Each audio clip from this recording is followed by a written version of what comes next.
ကျေးဇူးတင်တယ်နော်ဒီနေ့ကျွန်တော်ဒီကိုလာတဲ့အခါမှာတချင်းနဲ့အများကြီးနားထောင်ရတယ်တပါပတိမှတ်မိလားတချင်းပဲတပုတ်သူလည်းတိတ်မမှတ်မိတော့ဘူးထင်တယ်နော်တချင်းကတပုတ်ပြီးတပုတ်ကျွန်တော်တို့နားထောင်ရတိတ်ကောင်းတယ်နော်အဲ့ထဲမှာခုနကတဲ့အခါမှာကတဲ့တချင်းကဘာတချင်းလဲအဖေဘယ်သူရေးတာလဲဘယ်သူရေးတဲ့ချင်းလဲဘယ်သူဆိုတဲ့ချင်းလဲမိမိကဲဆိုတယ်နော်ဒီတစ်ချက်ကတော်တော်နာမည်ကြီးတယ်သူကဆရာစံပြီးရေးတဲ့တစ်ချင်းဖြစ်တယ်မိမိကဲဆိုတယ်ပြီးတော့နောက်မှကေမိုးလို့လည်းဆိုတယ်မီနိုလို့လည်းဆိုတယ်နောက်ပြီးတော့မှအာရင်းစင်မာမြင့်လည်းပဲဆိုတယ်တော့ဒီတစ်ချက်ကတိတ်ကောင်းတဲ့တစ်ချင်းဖြစ်တယ်အဖေအေးရဲ့အတိပ္ပယ်ကတော့အဖေကိုတော့ဂုံပြုတ်တဲ့တစ်ချင်းပဲဖြစ်တယ်နော်ဒီနေ့ကျွန်တော်တို့အဖေကိုဂုံပြုတ်တာကိုကျွန်တော်တွေ့ရတော့ဝမ်းသာတယ်အဖေတွေကများသောအားဖြင့်တိတ်နော်အမေလောက်တော့နော်မေတ္တာပြချင်းမခံရဘူးသို့တော်လည်းပဲဒီနေ့မှာတော့ကျွန်တော်တို့အများစွာပဲကျွန်တော်တို့တွေ့ရတဲ့အတွက်ကြောင့်နော်ဘုရားခင်ကျေးဇူးတင်တယ်ဆန္ဒကြံခန်းကြီး103အငယ်13မှာအဘသည်သားတို့ကိုတနာဆုံမဲ့သည့်ဤတူထာဝရဘုရားသည်ကြောက်ရွံ့သောသူတို့ကိုတမနာဆုံမဲ့တော်မူ၏နားလေဖို့သိလွယ်တဲ့ကျမ်းစာပဲဖြစ်ပါတယ်နော်အဘသည်သားတို့ကိုတနာဆုံမဲ့သည့်ဤတူထာဝရဘုရားသည်ကြောက်ရွံ့သောသူတို့ကိုတနာဆုံမဲ့တော်မူ၏နော်နောက်တစ်ပိုက်ကတော့သုတ္တကျမ်းခန်းကြီး73အငယ်1ဖြစ်ပါတယ်ပညာရှိသောသားသည်အဘ၏သုံးသင်ခြင်းကိုနားထောင်တတ်၏မထီမဲ့မြင်ပြုသောသူမူကားအပြစ်တင်ခြင်းကိုနားမထောင်တတ်ဖခင်များနေရောက်လာတဲ့ဆိုရင်တော့ဂုံပြူတာပေါ့နော်ဒီမှာရှိဖခင်တွေလည်းပဲလက်ဆောင်တွေပါရပြီးပြီလားမရသေးဘူးနော်မိုးမချုပ်သေးဘူးဆိုတော့မျောလင်းချက်တော့ရှိပါသေးတယ်နော်ကျွန်တော်တို့သားသမီးတွေကအဲ့ဒီတနေ့တော့လာပြီးတော့မှလက်ဆောင်တွေပါပေးတယ်ကွာနော်ကျွန်တော်တို့သားသမီးတွေကအဲ့ဒီနေ့ရောက်ရင်အဖခင်များနေဆိုတော့ဘာပဲဖြစ်ဖြစ်ပေါ့နော်တရားလုံးပဲဖြစ်ဖြစ်ဘာပဲဖြစ်ဖြစ်ပေါ့လာပြီးတော့ပေးတယ်ကျွန်တော်တို့လည်းတိတ်ဝန်းတာတယ်လက်ခံရတယ်ပေါ့နော်ကျွန်တော်သားသမီး4ယောက်ရှိတယ်အငယ်ဆုံးသား1ယောက်ရှိတယ်အဲ့ဒီသားကတခါမှလက်ဆောင်မပေးဘူးသူများတွေကပေးတယ်သူ့ကိုပြောရင်ဟာဖခင်များနေရောက်ပြီလေကွာလက်ဆောင်လေးပါပေးပါဦးဆိုမှအရှက်မရှိတောင်းရတယ်နော်ဘာဖြစ်လဲဆိုတော့သူကအလိုက်မသိဘူးလေနော်အဲ့သူတခြားသားသမီးတွေကပေးကြတယ်အဲ့ခါကျသူတို့ပေးတာတော့ကျွန်တော်တို့ကလည်းဝန်းတာနဲ့ယူတာပေါ့လေအဲ့တော့ဒီသားတခါမှမပေးတော့ကျွန်တော်ကသူ့ကိုပြောတယ်ဟဲ့တားရေနော်ဖခင်များနေရနေ့ပြီးတစ်နေ့ရောက်လာနေလဲအသက်တော်တော်ကြီးနေပြီသူကအသက်လည်း40လောက်ရှိနေပြီအခုတည်းထိဖခင်များနေတခါမှလက်ဆောင်မပေးဘူးအဲ့နဲ့ကျွန်တော်ကပြောတယ်လက်ဆောင်လေးပါလေးပေးပါဆိုသူကဘာပြောလဲဆိုတော့သူကကက်စီနေတဲ့လူဆိုတော့သူကဘာပြောလဲဆိုတော့လက်ဆောင်မပေးဘူးတဲ့ဘာဖြစ်လို့မပေးတာဆိုတော့ကျွန်တော်ကမိဘတွေကိုတစ်သက်လုံးစောက်ရှောက်ရမယ်လူတဲ့အငယ်ဆုံးသားဖြစ်တော့အဲ့ဒါကြောင့်မလို့တဲ့နော်နောက်မှပဲကျွန်တော်အကြောင်းသိမယ်ဩ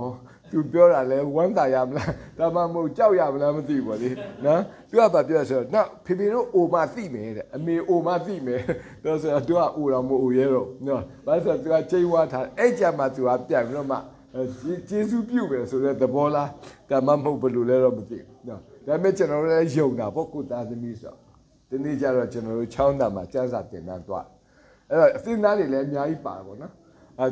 ဒါမဲ့ကျွန်တော်တို့ကျက်စာတင်တန်းသွားတာအဲ့တပတ်ကအဆင်မပြေမာလာမုံတိုင်းနဲ့သွားတိုးလဲတိုးပြေးရတာပေါ့နော်ကျွန်တော်တို့တဲတဲ့နေရာရပြုတ်နော်အမိုးပြလွင့်ဟာကြည့်လိုက်ရင်ဘေးပတ်ဝန်းကျင်မှာတော်တော်ကြောက်စရာကောင်းတယ်သွတ်တရားလွင့်တော့ကျွန်တော်တို့နေတဲ့နေရာအဆင်မပြေတော့ပြေးတဲ့ခါကျတော့ကျွန်တော်အော်တားဆိုတော့လိုက်ရှာတာပေါ့ငါ့ကိုများကူတွဲမလားလို့မတွေ့ဘူးနော်သူများတွေကအသီးသီးကိုမိဘတွေခေါ်ပြေးကြတယ်သူကမဟုတ်ကျွန်တော်မခေါ်ပြေးဘူးကျွန်တော်လိုက်ကြည့်တော့နောက်ဆုံးကျတော့ဘယ်သူမှမခေါ်တော့ကိုယ့်ကိုစူးစမ်းပြီးတော့မှပြေးရတယ်ကွာတော်တော်ကြောက်စရာကောင်းတဲ့မုံတိုင်းထဲမှာမုံတိုင်းကလည်းတော့ပြကဲကျုပ်ဘူးမှတော်တော်ကြောက်စရာကောင်းတဲ့ရှေ့ကိုကျွန်တော်ကဟိုစကဝါတောင်ဆိုတာအဲ့တောင်နေရာရေလွတ်တော့အဲ့ဒီကပြေးတဲ့အခါမှာနောက်ကနေပြီးတော့လေတိုးတာနော်ကိုပြေးစရာတော့မလိုဘူးအော်တိုမက်တစ်ပဲရှေ့မှာသွားအရှိတဲ့မိမကြီးတယောက်ကျွန်တော်ရှေ့မှာကိုကွာနဲ့ကျွန်တော်ရှောင်လွတ်လည်းမရလွတ်လည်းမရဘူးကိုလည်းထိလို့အဲ့သူ့ဝင်တိုက်လိုက်တာသူကအရေးဆုံးလှည့်ကြည့်ပြီးတော့မှကျွန်တော်ရာတွေ့အောင်မလို့မုံတိုင်းထဲမှာအဲ့တော့ကျွန်တော်တော်တော်ခိနဲ့သွားပြီးတော့ဟိုးအဲ့ဒီစကဝါတောင်ပေါ်လဲရောက်ရောကျွန်တော်ကသူ့ကိုသွားတွေ့အောင်တွေ့လဲတွေ့ရောကျွန်တော်အကြည့်ကျစိတ်ဆို မင်းကွာတော်တော်ဟုတ်တယ်နော်အဖေတယောက်လုံးဒီမှာနော်တက်ကြီးရွယ်ဦးဖြစ်နေပြီဘာဖြစ်လို့မင်းငါ့ကိုမခေါ်တာလဲဘာဖြစ်လို့မတွဲတာလဲပေါ့နော်သူကကျွန်တော်လှည့်ကြည့်ပြီးတော့မှအရေးကြီးတဲ့လူတွေခေါ်သွားရလို့တဲ့အိုးအရေးကြီးတဲ့လူကဘာတူလဲဆိုလှည့်ကြည့်တော့ကောက်မလေးနှစ်ယောက်နော်ကျေးဇူးရှင်ကျေးဇူးရှင်အဲ့လိုနှစ်ယောက်ဆိုတယောက်ကတော့နေမကောင်းဘူးတဲ့တိတ်နေမကောင်းလို့သူကဂုံပိုးပြီးပြရတယ်ဆိုရင်အိုးဟုတ်လားနော်အသင်းတော်ကပါပဲတော့နာမည်ပြောရင်လည်းမကောင်းလို့နော်နောက်တယောက်ကလည်း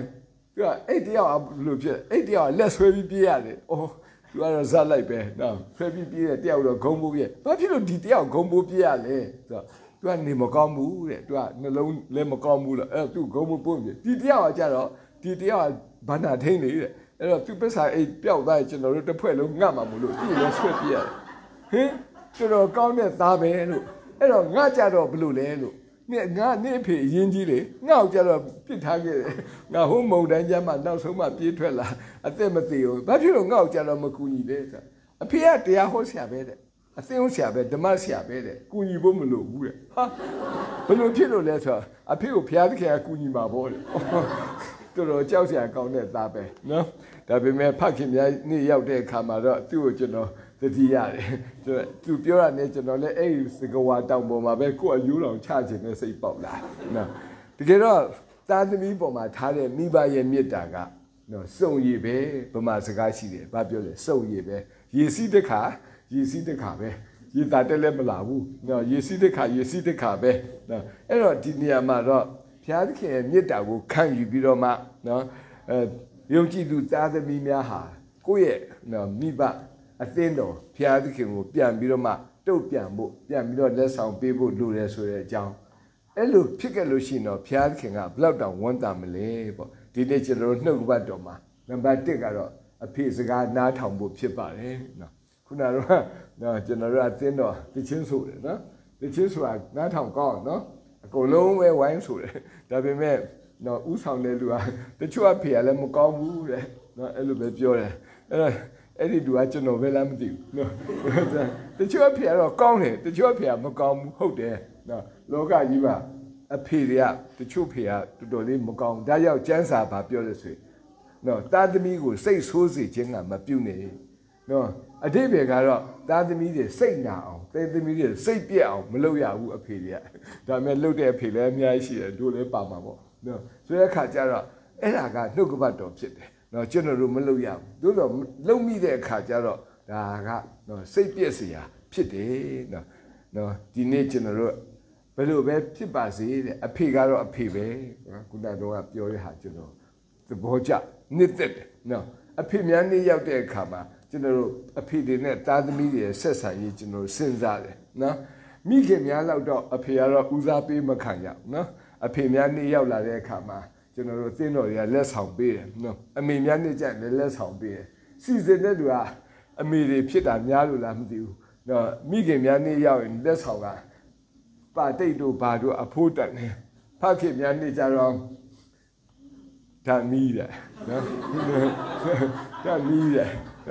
အရာဥစားကျွန်တော်ဒါမီးဆိုမယူဘူးပြောတော့သူတို့ပြောင်းပြီးပေးတယ်ဆက်ပြတယ်နော်အဲ့တော့တော်တော်လေးအော်စရာကောင်းတယ်ဒီနေ့ကျတော့ကျွန်တော်ပြောတာများလို့လားမသိဘူးဆက်ပြလည်းမပေးဘူးဓာတ်မီလည်းမပေးဘူးတဲ့ပြောင်းပြီးပေးတယ်အဖိုးကခဏပြောနေလို့တဲ့ဘာများပြောင်းပြီးပေးလဲဆိုခွဲ့ဖြစ်သွားပြန်ရေခွက်တယ်အဲ့ကျွန်တော်ပြောတယ်နင်းရေခွက်ဘာလို့ပေးတာလဲအော်ဒါတော့လေဆက်ပြတဲ့ပူစည်းသက်တာလေဒါလည်းပဲတို့အဖေအားဒီလိုဘဝပဲနော်ဒါပေမဲ့လည်းပဲနော်ကျမ်းစာမှာတော့ကျွန်တော်တို့အဖေကဘလို့ပဲဖြစ်ပေါ့နော်ကျွန်တော်တို့နားထောင်ရမယ်သူတို့ရဲ့စကားကိုနားထောင်ရမယ်အိဖေဩဝါဒစာအခန်းကြီး6အငယ်1မှာသားသမီးတို့သည်တဲ့သခင်ဖျားကြီးအလိုတော်နှင့်အညီမိဘစကားကိုနားထောင်ကြလို့တဲ့မိဘစကားကိုနားထောင်ခြင်းအမှုသည်တရားသောအမှုဖြစ်တယ်ဒီနေ့ဒီနှုတ်ကပတ်တော်သားသမီးတွေဆင်ခြင်ဖို့နှလုံးသွင်းဖို့ဖြစ်တယ်သားသမီးတို့သည်သခင်ဖျားကြီးအလိုတော်နှင့်အညီမိဘစကားကိုနားထောင်ကြလို့မိဘစကားကိုနားထောင်ခြင်းအမှုသည်တရားသောအမှုဖြစ်၏တဲ့နာနဲ့ခင်ခုမှာပေါ့နော်သေဦးဆရာကြီးတယောက်ရှိတယ်ဆရာယောလလို့ခေါ်တယ်ဂျိုဝယ်ပေါ့နော်ဆရာယောလသူ့ရဲ့တယ်လီဖုန်းကမီးလာ မိလာတဲ့အခါမှာသူနားထောင်တဲ့အခါသူ့အဖေရဲ့အသံဖြစ်နေတယ်အဖေကဘာပြောလဲဆိုရောလာရေးတဲ့ဖေဖေစီကိုမင်းလာနိုင်မလားတဲ့ဒီနေ့သူသိတယ်သူသားသိအလုပ်များတယ်ဒါပေမဲ့သူကသားကိုတွေ့ချင်တာသူကပြောတာနော်ဒီသေုပ်ဆရာကြီးကအလုပ်သိများတယ်ဒါပေမဲ့သူ့အဖေကိုအသံကိုကြားတဲ့အခါမှာသူချက်ချင်းစိတ်လှုပ်ရှားအဖေငါ့ဖုံးမဆက်တာကြာအဖေနဲ့စကားမပြောရတာကြာပြီဒီနေ့လည်းပဲငါလှုပ်ရှားအလုပ်ကတော့အများကြီးရှိတယ်တဲ့ဒါပေမဲ့လည်းပဲသူလှုပ်ရှားအလုပ်တွေအားလုံးသူပြစ်ထားသူပြစ်ထားပြီးတော့ချက်ချင်းပဲသူပါပြောဟုတ်တယ်ဖေတဲ့ကျွန်တော်လာခဲ့မယ်အဲ့ဒါနဲ့သူသွားတယ်အဲ့တော့အဖေကဘာဖြစ်လို့များသူ့ကိုခေါ်လဲဆိုအရေးကြီးကိစ္စရှိတာဆိုမရှိဘူးသူတော်တော်လေးစိတ်ထဲမှာတမျိုးခံစားအော်အဖေကငါ့ကိုတွေ့ချင်ုံတက်တက်နဲ့သူကခေါ်တာပဲတကယ်တော့အဖေကသူ့မှာလှုပ်ရှားကြိုက်စားလည်းတိတ်မရှိဘူးအဲ့တော့သူကတော့အရေးကြီးတဲ့အလုပ်တွေပြစ်ထားပြီးတော့လာရတယ်စိတ်ထဲမှာတော့တမျိုးဖြစ်တယ်ဒါပေမဲ့ရောက်ပြီးပြီဆိုလည်းမထူးဘူးဒီနေ့တနေ့တော့အဖေနဲ့နေလိုက်မယ်သူစိတ်ထဲမှာအဲ့ရှိတယ်အဲ့ဒါနဲ့သူ့အဖေကသူ့ကိုပြောတယ်လာကွာငါတို့ဈေးသွားဝယ်ရအောင်သူ့အဖေကသူ့ကိုခေါ်အဲ့နဲ့သူလိုက်သွားတယ်သူ့အဖေရှောက်ဝယ်တဲ့ပစ္စည်းတွေလည်းတူလီမုတ်စာလေးတွေပါနောက်သူ့အဖေကသူနဲ့အတူတူနေ့လည်စာစားတယ်သူကသူ့ဖေစားခြင်းနဲ့ဟာဒီလည်းပဲမတည့်တာဟောတဲတာသူအကုန်ကျွေးသူစားတယ်နော်သူ့ဖေကသူ့နဲ့အတူတူနေနောက်တော့ဒီနေ့ညနေခင်းကျတော့ဟိုဆိုင်တစ်ဆိုင်ကိုသွားတော့ခုတ်အင်ကြီးအကောင်စားဝင်ဒီစားအရန်ဈေးကြီးတယ်အဖေတဲ့အဖေဘာလုပ်လဲအဖေသွားเสียလည်းမရှိဘူးနော်ဒီလောက်ဈေးကြီးတာမဝယ်နဲ့ပေါ့တော်ယုံလေးပဲဝယ်မဟုတ်ဘူးငါဒါမှဝယ်ချင်တယ်ဆိုအင်တာကောင်းတဲ့တစ်စိတ်ကြီးအကောင်စားယူဈေးကြီးပေးပြီးတော့ဝယ်သူစိတ်ထဲမှာဒုက္ခတရားဖို့ကြီးရလဲနော်သူစိတ်ထဲမှာမပြောဘူးပေါ့လေဒါပေမဲ့သူဘာမှမပြောပါဘူးအဲ့လိုလိုက်တာပေါ့အဲ့ဒါအဲ့ကိုအင်ကြီးဝယ်လာနောက်တစ်ခါကျသူ့ဖေကဘာပြောလဲဆိုတော့ဒါမင်းအချိန်ရှိသေးလားရှိပါလေဖေပေါ့သူကရှိဘောလုံးပွဲကြည့်အောင်သူကနည်းနည်းတော့ပြန်ချင်နေဒါပေမဲ့အဖိုးကြီးကရစ်နေတယ်ဆိုတော့မတတ်တဲ့တော့ထိုင်ကြည့်ပေါ့ဘောပွဲကြည့်ပေါ့သူဘောပွဲကြည့်တယ်ဘောပွဲကြည့်ပြီးတဲ့အခါမှာသူကဖေကဖျားရှိခိုးရအောင်ကွာသူဖျားရှိခိုးရပြအောင်ဖျားရှိခိုးတော်ညံ့နေမှာပဲသူကဖေကပြောတယ်အေးကွာတာမင်းလည်းမိုးကချုပ်နေပြီအဲ့တော့မင်းပြန်ချင်လဲပြန်ကွာမပြန်နဲ့အိတ်လိုက်ကွာသူကကြည့်လို့မှပြန်မယ်ဖေတဲ့ဩပြန်မယ်ဆိုလဲရပါတယ်နော်ဒါပေမဲ့သူပြန်ထွက်လာပြီးတော့မှသူစိတ်ထဲမှာအဖေကတမျိုးပဲဒီနေ့ထူးဆန်းတယ်မပြန်သေးဘူးကွာဆိုတော့သူပြန်ဝင်လာတော့အဖေနဲ့သူကဝင်အိတ်အဖေကမအိတ်အဖေကနေမင်းမပြန်သေးဘူးဆိုတော့စစ်ပြီးထိုးမယ်ကွာဆိုတော့ချက်ထိုးပြရောမိုးကလေးခါနီးကြမှာအဖေကအိတ်ပျော်သွားအဲ့နဲ့သူပြန်လာအိတ်နေ့ကပြန်လာပြီးတော့မှသူစိတ်ထဲမှာတော့ဘာမှမထူးဆန်းမှုထင်တယ်ဒါပေမဲ့နှစ်ပတ်လောက်ကြာတဲ့အခါသူ့အဖေကဆုံးသွားတယ်ရုပ်တည်းဆုံးသွားတဲ့အခါသူအရန်စိတ်ထဲမှာကျဉ်းတ်သွားအိုးတော်သေးတယ်တော့အဖေမဆုံးခင်အဖေလှုပ်ချင်တဲ့ဟာလှုပ်ပေးရတယ်အဖေနဲ့အတူတွားရတယ်အဲ့ဒါကြောင့်သူအရန်စိတ်ပျော်အဲ့ဒါနဲ့သူ့အဖေရဲ့ funeral ကိုသူတွားလှုပ်ပေးတယ်တွားလှုပ်ပေးတဲ့အခါမှာအဲ့ဒီအဖေကသူ့အတွက်လက်ဆောင်တစ်ခုထားခဲ့တယ်သူဗီဒီယိုဖွင့်လိုက်တဲ့အခါမှာသူ့အဖေရဲ့ပစ္စံတွေပေါ့ပစ္စံတွေအပြည့်မှာခုနကတော့သူဝယ်ထားတဲ့ခုတ်အင်ကြီးအကောင်စားကြီးကိုသူထားခဲ့တယ်ရေးထားတဲ့အပေါ်မှာဘယ်လိုဆိုရောလိုက်ရေးတဲ့မင်းကအင်တန်ကောင်းတဲ့သားပဲအဲ့ဒါကြောင့်ဒီအကောင်းဆုံးအင်ကြီးဟာဒီဈေးကြီးဆုံးအင်ကြီးဟာမင်းနဲ့ထိုက်တန်တဲ့အင်ကြီးဖြစ်တယ်ဆိုထားခဲ့ပေးတာအဲ့မှသူကြည့်အိုးတကယ်တော့အဖေကသူ့အတွက်ဝယ်ပေးတာလေသူ့အတွက်ပြင်ဆင်တာသူကမသိဘူးသူကဒီအဖိုးကြီးတော့ကိုယ့်ကိုကာယနဲ့တိခါဒီမှာဘာချက်ဝယ်တာလဲသူအောင်မေးဒါပေမဲ့မဟုတ်ဘူးသူ့အတွက်ဖြစ်တယ်အဲ့သူတခါတဲ့အရန်သူဝမ်းတာပဲမှနော်သူပြောတယ်နော်သူရဲ့နောက်သူရေးခဲ့တဲ့စာမှာသူကဘာပြောဆိုအဖေရဲ့မှတ်ချက်အတွက်သူကြည်နပ်တယ်အဖေကသူ့ကိုပြောတယ်နော်မင်းဟာအကောင်းဆုံးသောသားတစ်ယောက်ဖြစ်ပါလေဆိုတာရေးထားခဲ့တဲ့သူ့အတွက်မှတ်ချက်ကသူကြည်နပ်စရာဖြစ်တယ်ကျွန်တော်တို့အသက်တာမှာဖခင်ရဲ့မှတ်ချက်ကလည်းကျွန်တော်တို့အတွက်အရေးကြီးတယ်ဒီသားတော့ကွာမွေရဂျုံမနှက်ဘူးဆိုတော့ရှိအစင်မပြေဘူးဒီသားတော့အလကားပါပဲလို့ကျွန်တော်တို့အဲ့လိုမျိုးအဖေကထင်သွားရင်တော့ကျွန်တော်တို့အစင်မပြေဘူးပေါ့နော်ကျွန်တော်တို့ဖျားသခင်လည်းကျွန်တော်တို့ဘယ်လို comment ပေးမလဲဟာဒီသားကတော့တကယ်ပဲလိမ့်မာတဲ့သားပဲဒီသားကတော့နော်အင်တာမနော်တန်ဖိုးရှိတဲ့သားပဲအဲ့ဒီလိုဖြစ်ဖို့ကတော့ဖျားသခင်နော်ရဲ့နှုတ်ကပတ်တော်ကိုနာခံဖို့မိခင်ဖခင်ရဲ့စကားကိုကျွန်တော်တို့နားထောင်ဖို့ဖြစ်တယ်ငယ်တဲ့အချိန်မှာမဟုတ်ဘူးအိုမင်းသွားတဲ့အချိန်မှာလည်းနားထောင်ဖို့ဖြစ်တယ်ခုနကတော့ကျွန်တော်တို့ရွတ်တဲ့ကျမ်းစာလိုမိဘများကိုယိုတည်တဲ့အခါမှာတဲ့ပြည်တော်၌ကောင်းစား၍အသက်တာရှိမိအကြောင်းဖြစ်တယ်အဲ့တော့ပြည်တော်လို့ပြောတဲ့အခါမှာကျွန်တော်တို့ရှိတဲ့နေရာ ကောင်းစားဖို့အတွက်တခြားနေရာမှာသွားဖို့မလိုဘူးမိဘကိုယိုသေးတဲ့သူတွေကသူ့ရဲ့နေတဲ့နေရာမှာပြင်ဖျားရဲ့ကောင်းကြီးရှိတယ်နော်ခါလေကျွန်တော်တို့ကကောင်းကြီးမင်္ဂလာဟိုးနိုင်ငံခြားမှာဟိုးဝေတော်ရမှာဟိုးရွှေတွင်းမှာအဲ့လိုအောင်မိတယ်သို့တော်လည်းပဲမိဘကိုယိုသေးစွာပြုတဲ့သူနှုတ်ကပတ်တော်ကပြောသူနေတဲ့နေရာမှာကိုဘုရားသခင်ကောင်းကြီးရရောက်နေတယ်အဲ့ဒီပြင်မှာသူအသက်တာရှည်ခြင်းကိုလည်းရတယ်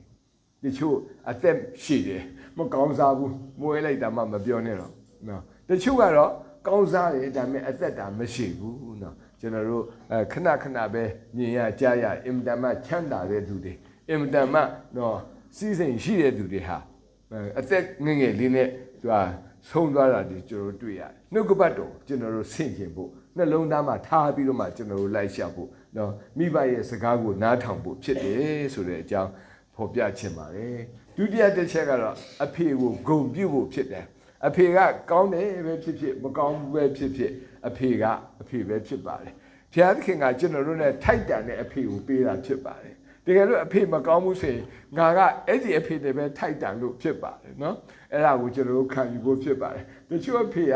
တော်တော်လေးပေးတည်တယ်နော်ဒါပေမဲ့လည်းပဲသူတို့သားသမီးတွေကအင်တန်မှကောင်းစားနော်အဲ့ဒါတချို့ပြောတယ်နည်းနည်းဆိုးတဲ့အဖေတွေသားသမီးကပိုကောင်းစားတယ်လို့ပဲသူများပြောတော့ပြောသေးတယ်ဘာဖြစ်လဲသူတို့နဲ့ထိုက်တန်တဲ့အဖေကိုဘုရားသခင်ပေးဘုရားသခင်ကျွန်တော်တို့ကိုသိတယ်ငါကဘလို့အဖေမျိုးနဲ့ထိုက်တန်တယ်လေနော်ဒီမှာကျွန်တော်တို့ဆရာကြီးစာစီနော်သူနဲ့ထိုက်တန်တဲ့သားကိုပဲဘုရားသခင်ကပေးတာဖြစ်တယ်အဲ့တော့ဘုရားသခင်ရဲ့အစီအမှန်ဟာလုံးဝမှားယွင်းတာမရှိဘူးသို့တော်လည်းပဲဘုရားသခင်အဖေကိုပေးတဲ့အတွက်ကြောင့်ကျေးဇူးတင်ရတယ်အဲ့ဒီအပြင်မှာဒီနေ့အဖေကိုလည်းကျွန်တော်တို့ဂုဏ်ပြုဖို့ဖြစ်တယ်နော်ကျွန်တော်တို့သိချင်းနဲ့အများကြီးကြားရတယ်အဖေကိုဂုဏ်ပြုတဲ့ညာတွေအကျဉ်းသောမတ်ဆိုတဲ့မိန်းကလေးတယောက်ရှိတယ်သူ့အဖေကတော့နော်သိချင်းရေးတဲ့သောမတ်လို့ခေါ်တယ်ပေါ့ဒီဆရာကြီးကအခုဆေးရုံတက်တယ်နေမကောင်းနော်သူ့သမီးကတော့သူ့ကိုပြုစုတဲ့ပုံလေးကျွန်တော်တို့တွေ့ရအဲ့ဒီဆရာကြီးကတခါတော့သိချင်းတစ်ပုတ်ရေးတယ်ချစ်ဖေဖေတဲ့အဲ့ဒီသချင်းကိုဒီသမီးလေးကိုပေးဆိုတော့ကျွန်တော်တို့နားထောင်ရတကယ်ခွန်အားရှိရတဲ့သချင်းဖြစ်တယ်အဲ့ဒီမှာသူဂုဏ်ပြုထားတဲ့သချင်းကဘာပြောလဲဆိုတော့ပင်ပန်းကြီးစွာနေ့တိုင်းပဲတဲ့တဏီကုံဖွေရှာဝမ်းစာရေးမသက်တာရေမာဖြစ်တည်ချစ်ချင်းတွေအိမ်နောင်ပေါ်မှာအတိုင်းတာထဲမလျော့ပါရင်သွေးများရှေ့ရွေးကိုမျှော်တွေးကသူ့အဖေเจ้าကိုသူကဆူထားတာနားထောင်တဲ့အခါမှာတကယ်ပဲအဖေကိုဂုဏ်ပြုထားတဲ့သချင်းအဖေကချမ်းသာတဲ့သူတော့မဟုတ်ပါဘူးသို့တော်လည်းပဲအဖေကဂုံဒူးရာဒူးရှိတဲ့သူလည်းမဟုတ်ပါဘူးအဖေကအာနာရှိတဲ့သူမဟုတ်သို့တော်လည်းအဖေဟာပင်ပန်းကြီးစွာနေ့တိုင်းပဲမိသားစုအတွက်ရှာဖွေပေးတဲ့သူဖြစ်တယ်မကောင်းတဲ့အဖေ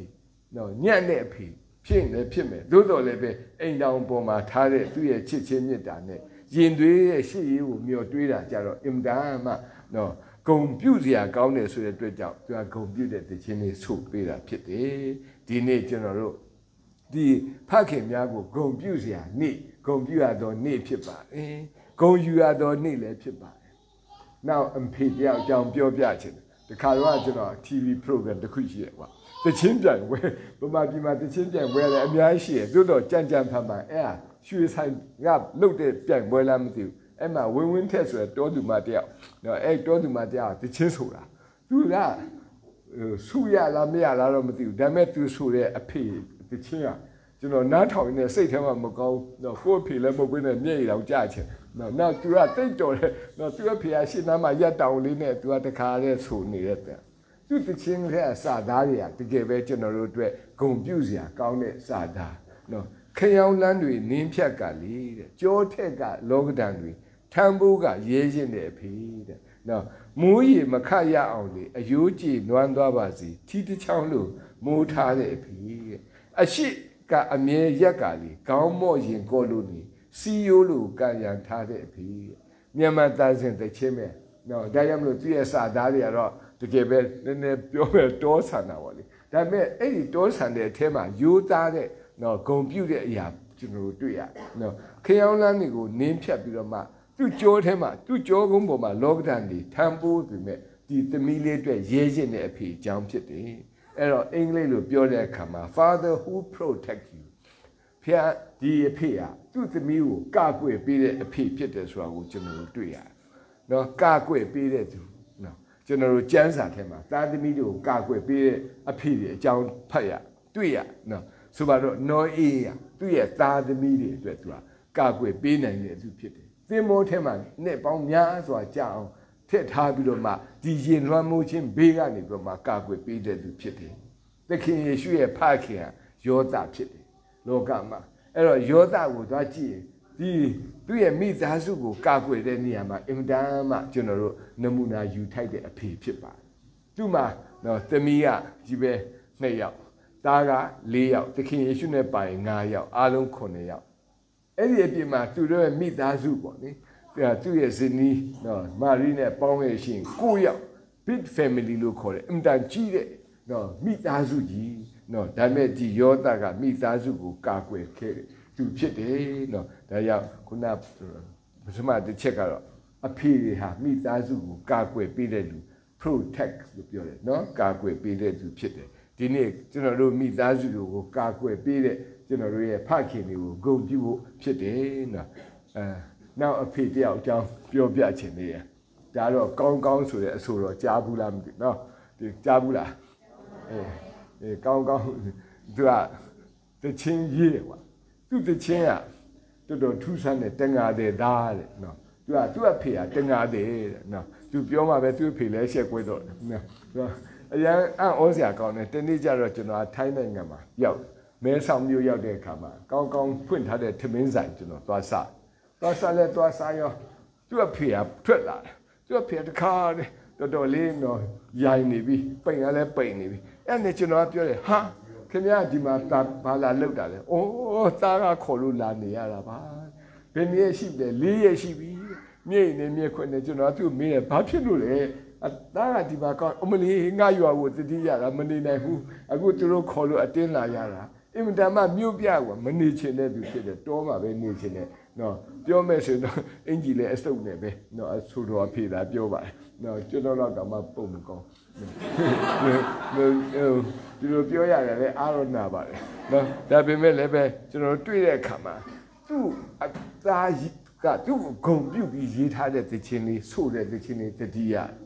ဘာပြောလဲဆိုမိုးဆက်တို့အဆက်မပြရွာသွန်းတဲ့ဝမ်းရေးအတွက်ရတက်မအေးရှာဘူးလေမြစ်ချောင်းအင်းအိုင်ထဲငမားကျိတ်တွေချအန်ဒီများမှလည်းမမူတဲ့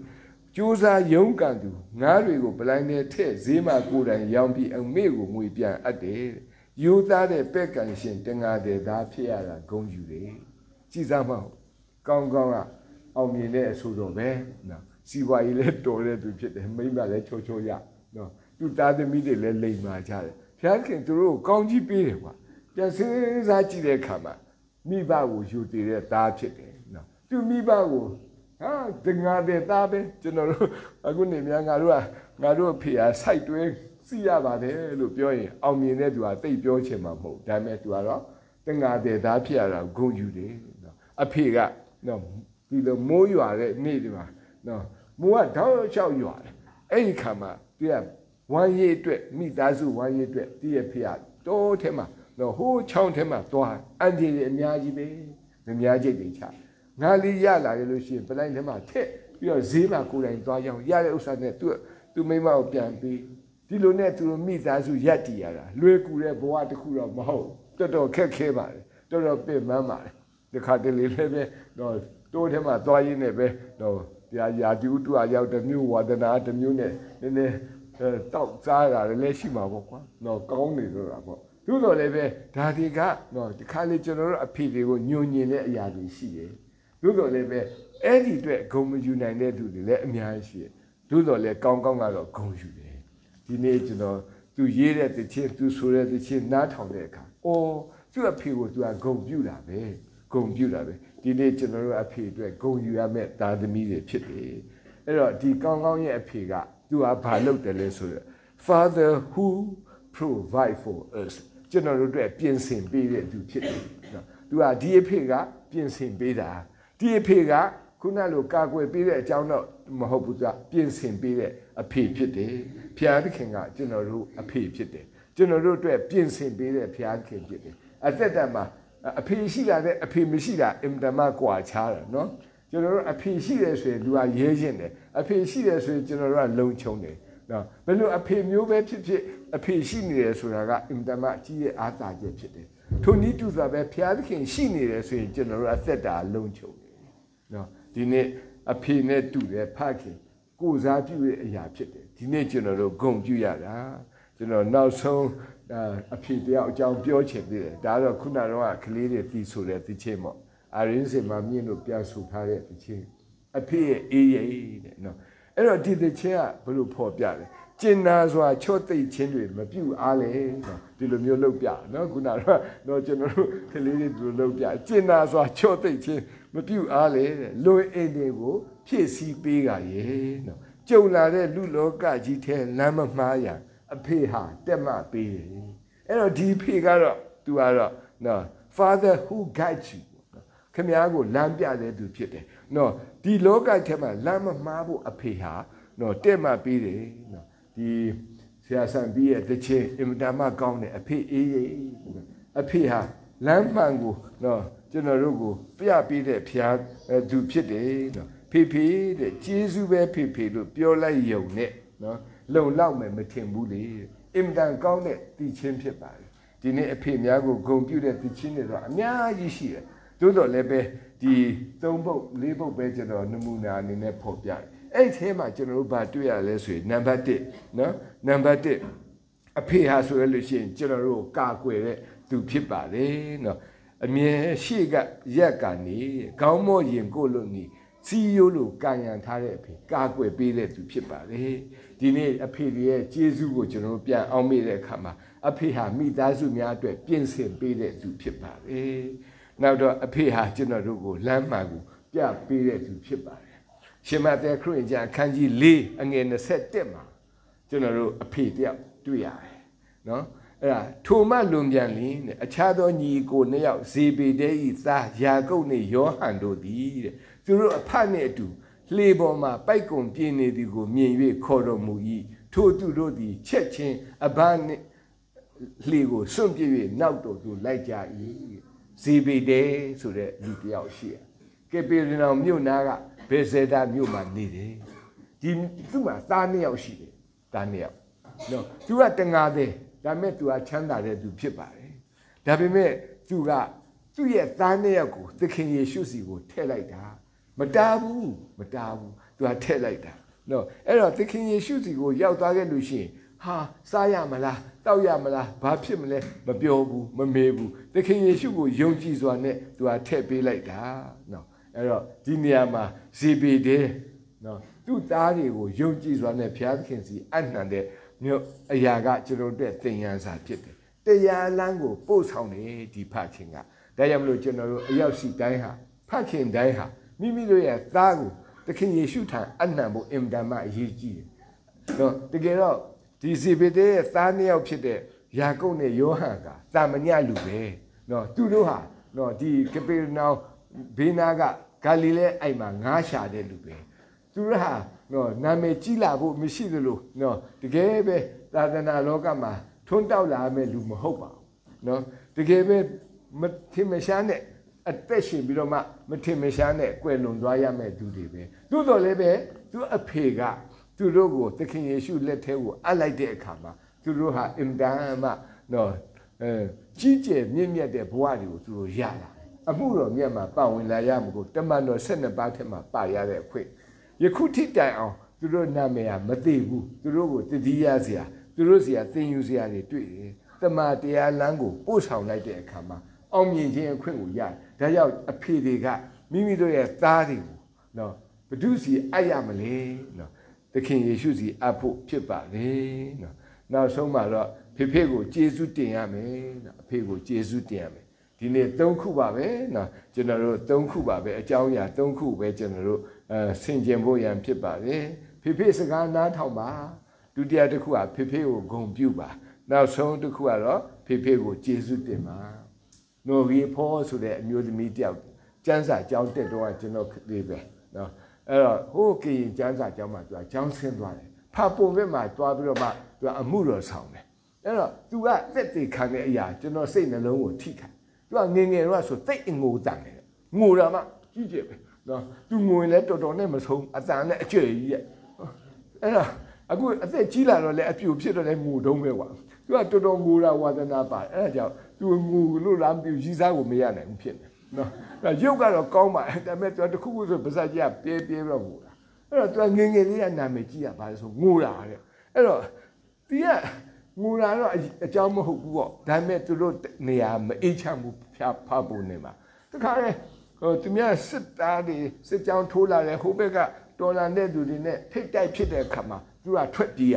မနေရအောင်အဲ့တော့ခါလေဘုံကြတနတ်ကြီးစံနေဟိုပြေးကြည့်ပြေးဆိုတာအဖေကသူတို့ကိုခေါ်ပြီးတော့ပြေးတယ်တယောက်တည်းပြေးရမဟုတ်တရွာလုံးကျွတ်ပြေးရတာရွာလုံးကျွတ်ပြေးတဲ့အခါမှာနောက်ကနေပြီးတော့မှတော့ဒီလက်နဲ့ကင်တဲ့သူကလည်းဘယ်ဖွဲ့မသိဘူးလိုက်လာတာပေါ့အဲ့တော့သူတို့ပြေးရင်လွှမ်းရင်းနဲ့တခါတည်းသူ့အမေနဲ့သူကကွဲသွားတယ်အဲ့တော့သူကနှုတ်ဆုတ်ကလေးပဲအဲ့သူ့အမေကဘယ်ကိုပြေးမှမသိသူကကိုယ်ဘယ်ရောက်မှမသိလူတွေကကွဲတာပေါ့လေအဲ့ခါကျတော့သူ့ဖေကသူ့နဲ့တယောက်တည်းပဲကြံခဲ့သူတို့ကလည်းတနေရာပြင်းသွားရင်းနဲ့အဲ့တော့ကလေးကနှုတ်ဆာတော့ငိုတယ်တဲ့ငိုတာမှအတန်ကျဲကြီးငိုတဲ့နာမည်ကျော်တော့သူကနှုတ်ဆာတော့ပိုးဆိုးတအားငိုတာဟိုမှာစစ်ဖြစ်မှလည်းမသိဘူးဒီအတန်ကျရင်တော့ရန်သူကလာပြီးငါတို့တတ်မယ်ဆိုတာလည်းမသိဘူးငိုပဲငိုနေတာဟာအဲ့တော့သူ့ကိုချော့လို့လည်းမရပိတ်လို့လည်းမရအဲ့တော့သူ့နဲ့အတူရှိတဲ့သူတွေကအားလုံးကြောက်ကြတယ်သူ့ဖြိုပြဟဲ့နေ့သမီးငိုတာနဲ့အားလုံးကငါတို့ကိုတွေ့သွားမယ်ငါတို့ပုံနေတဲ့ညောင်ဒီလက်နဲ့ကင်တဲ့လူကတွေ့ရင်ငါတို့ကိုတတ်ပြစ်မှာအဲ့တော့နင်ကလေးကိုအငိုတိတ်အောင်လိုက်လုပ်ပါဘယ်လိုလုပ်မလဲနှိုးမှမရှိပဲနော်ယောက်ျားကြီးဆိုတော့အဲ့တော့ရှိတဲ့ဟာရှောက်တိုက်တော့လည်းပဲမတောက်ပြန်ဘူးတော့ဟိုတည့်ရွက်ထက်ပြီးအမရဘူးငိုပဲငိုအဲ့ခါကျတော့နောက်ဆုံးကျတော့လူတွေကကြောက်ကုန်ပြီရန်သူရဲ့တနတ်တန်နီးလာပြီအဲ့ခါကျတော့ငါတို့မိတော့မှာပဲအဲ့တော့ငါတို့ပုတ်လို့မနိုင်တော့အဲ့တော့မထူးတော့နှစ်သမီးကိုတပ်လိုက်နော်အားလုံးကဘာဖြစ်အားလုံးရဲ့အသက်နဲ့တော့နှစ်သမီးအသက်နဲ့တော့လဲလိုက်တော့တကယ်အံ့ဩစရာကောင်းတိုးတယ်မှာသူကသူ့သမီးလေးလေငိုတယ်လေအပြည့်လုပ်တယ်ဟုတ်တယ်ဒါပေမဲ့အားလုံးကဝိုင်းပြီးဖိအားပေးရော့နင်တို့မတတ်ရင်ပေးငါတတ်မယ်ဆိုမှထွက်လာပြီးတော့ဓာတ်ကင်လာတဲ့လူလေးရှိတယ်ဟာတကယ်အခက်ခဲကြီးကြုံနေတယ်အဖေကအချက်တဲကြီးအဲ့ခါမှာအဖေကဘာပြောဆိုငါသမီးကိုတော့နင်တို့တတ်တာမခံနိုင်ဘူးအဲ့တော့နင်တို့နဲ့ဝေးတဲ့နေရာမှာငါတွန်းနေပဲငါသမီးလွတ်လပ်ငိုလို့ရတဲ့နေရာမှာတွန်းမယ်ငါ့ကိုမိပြီးတော့ငါ့ကိုတတ်မယ်ဆိုတဲ့တတ်ပါစေဆိုအဲ့ဒီငိုတဲ့ကလေးကိုခေါ်ပြီးမှဟိုအဝေးကြီးမှာတွန်းနေတာလေအဲ့ကြမှာဟိုလူတွေစိတ်ချမ်းသာအဲ့ဒီငိုတဲ့ကောင်မတွန်းစေနော်နှမငါတို့ကအချောင်သေးခံရမယ်ဆိုသူတို့နေခဲ့ဒီအဖေကဒီငိုတဲ့သမီးလေးနဲ့ဟိုးဝေးသောနေရာမှာတွန်းနေတာဒါပေမဲ့နောက်ဆုံးသူတတိယငါတော့ပြေးလို့တော့မလွတ်တော့ဘူးနော်ရန်သူတွေလည်းအရန်နီးလာပြီအဲ့တော့ဆုတောင်းတော့ဖျားခင်လို့တော့ရှိရင်ရန်သူလာတိုက်တို့သားဖတ်နေစလုံးသိမယ်သူဆုတောင်းတယ်လုံးဝမမျော်လင့်ဘူးတဲ့အဲ့ဒီသူသွားတဲ့နေရာမှာပဲခုနသူ့မိမနဲ့သူ့ကလေးကိုလည်းသွားပြန်တိုးတယ်သွားပြန်တွေ့တယ်ပြေးလွှဲတိုးတယ်မမျော်လင့်ပဲနဲ့ပြန်တွေ့သူအယံဝမ်းတာတယ်ဖျားခင်ကိုကျေးဇူးတင်တယ်ခဲ့ချေသူ့အမေကအဲ့ဒီငိုတဲ့ကလေးကိုလာခဲ့ဆိုခေါ်ပြီးတော့နှုတ်ကြီးလှန်ပြီးတော့တိုက်လိုက်အဲ့ခါကျမှလည်းခါတဲ့အဲ့ဒီကလေးကခါတဲ့အားရပါရနှုတ်တောက်ရတော့သူကမငိုတော့ဘူးလေတိတ်သွားသူတို့မိသားစု၄ယောက်ပဲလွတ်တယ်ကြံတဲ့လူအားလုံးသိရတယ်ဘာဖြစ်လဲဖျားခင်ကအံ့ဩပွေမှုရဒါပေမဲ့လည်းပဲသူကဘာပြောလဲဆိုတော့ကျောင်းလာတက်ခါသူကတက်သိခံတယ်ကျမအဖေကကျမကိုသူအတက်နဲ့လဲတယ်ကျမကိုသူများတတ်လိုက်မှာကိုသူလုံးဝလက်မခံဘူးဒါတော့အခက်ခဲကြုံတော့အဖေကဘသူ့ကိုရွေးတယ်နော်သူ့ကိုပဲရွေးတယ်ဆိုတဲ့အကြောင်းသူတက်သိခံတယ်ဒါကြောင့်မလို့ဒါတကယ်အဖြစ်ပြက်ပဲနော်ဒီနေ့ကျွန်တော်တို့အဖေရဲ့နှလုံးသားကိုကျွန်တော်တို့မြင်ရမယ့်နေ့ဖြစ်ပါတယ်ကြည်ရသောနေ့ဖြစ်ပါတယ်ဘုရားသခင်ကိုကျေးဇူးတင်စရာကောင်းတာတော့ကျွန်တော်တို့ယုံကြည်သူအသက်တာမှာဖခင်များနေ့ကိုပေးထားတာများစွာသောသားသမီးတွေမိုက်ကြတယ်များစွာသောသားသမီးတွေဖခင်ကိုမအောင်မေ့တော့လည်းပဲကျွန်တော်တို့ကအောက်မေ့ရတဲ့အခွင့်နှိုးဆော်ရတဲ့အခွင့်ပြရသောကြောင့်ကျေးဇူးတင်တယ်ဒီနေ့လောကမှာနေတဲ့အခါမှာကျွန်တော်တို့အဆင်ပြေဖို့မခက်ဘူးအရန်လွယ်တာပဲနော်အသက်တာရှည်ဖို့အင်မတန်မှလွယ်ပါတယ်ကောင်းစားဖို့လည်းအင်မတန်မှလွယ်ပါတယ်နှုတ်ကပတ်တော်အတိုင်းလိုက်လျှောက်ရင်သေချာပေါက်ရမယ်ကောင်းကြီးမင်္ဂလာဖြစ်ပါတယ်သင်ဤမိဘကိုယိုသေးစွာပြုလို့နော်ကျွန်တော်တို့ယိုသေးစွာပြုယုံနဲ့တည်းနော်ယိုသေးစွာပြုယုံနဲ့တည်းအသက်တာရှည်ခြင်းရမယ်နော်ကောင်းစားတဲ့အခွင့်ရမယ်ကျွန်တော်တို့အားလုံးဟာဒီနှုတ်ကပတ်တော်ကိုမလိုက်နာတဲ့အတွက်ကြောင့်တောင်းစားရတဲ့သူတွေဖြစ်တယ်အသက်တူရတဲ့သူဖြစ်တယ် ဒါကြောင့်မလို့ဒီနေ့ဖခင်များနေမှာဒီတိုးတိုလေးနှုတ်ကပတ်တော်ကိုနားထောင်ပြီးတော့မှလိုက်လျှောက်ပါတင်းရဲ့အသက်တာမှာဘုရားသခင်ကစုံလင်သောဆုကျေးဇူးနဲ့တေချာပေါက်ပတ်စည်းမယ်ဆိုတဲ့အကြောင်းအာမခံရင်းနဲ့နှုတ်ကပတ်တော်ကိုဝေမျှပါလေကြားနာတဲ့သူအရောက်စီတိုင်းပေါ်မှာဘုရားရဲ့ကောင်းကြီးရှိပါစေ